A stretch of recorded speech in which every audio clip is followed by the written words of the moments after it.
बाबासाहेबांच्या 22 प्रतिज्ञेचं आपण पालन करतो बंधनो, आणि म्हणून समाजात आज प्रगती झालेली दिसते. आम्ही 33 कोटी देव गुंडाळून नदीत फेकले म्हणून आमची प्रगती झालेली दिसते. बरोबर आहे की नाही? बुद्धं शरणं धम्मं शरणं संघं शरणं तोडी बंधनं.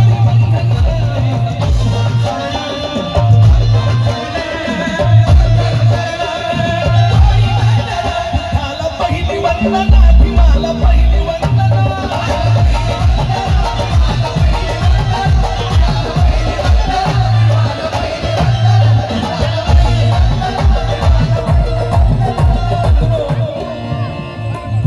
आपला बाप होता ना,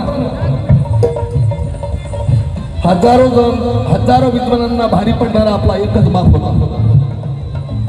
हजारो विद्वानांच्या पेक्षा श्रेष्ठ आणि ज्येष्ठ, आणि म्हणून म्हणतो की हजारो संकटे आली तरी भीम कधी चुकलाच नाही.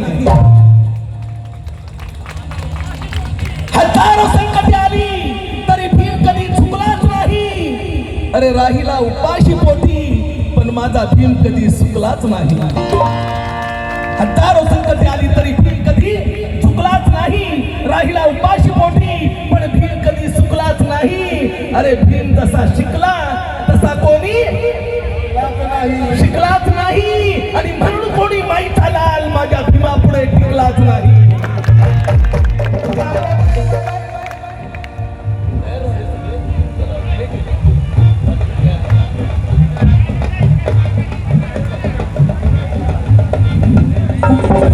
बुद्धता घेऊन बसा, तथागत भगवान गौतम बुद्धाचा वसा, सिद्धार्थ गौतम बुद्धाचा थंब या नागनगरीत बाबासाहेब आंबेडकरांनी आपल्याला दिला. बंधू, ही नागांची नगरी आहे. सम्राट अशोकाच्या काळाच्या अगोदर भगवान गौतम बुद्धाच्या धम्माचा प्रचार आणि प्रसार नाग लोकांनी केला होता, आणि त्या नाग लोकांची ही नगरी होती, आणि म्हणून त्यांच्या नावावरून हे नागपूर नाव पडलेलं आहे. बंधू, इथं बाजूला वाहते ती नाग नदी आहे. शहराचं नाव नागपूर आहे कारण काही नागांची नगरी आहे, बौद्ध धर्मीय लोकांची नगरी आहे. बंधू, लक्षात ठेवा.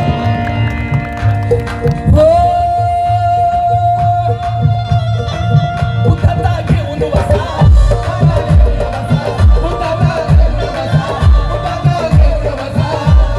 शब्द लय महत्वाचे आहेत बंधू. शब्द ऐका.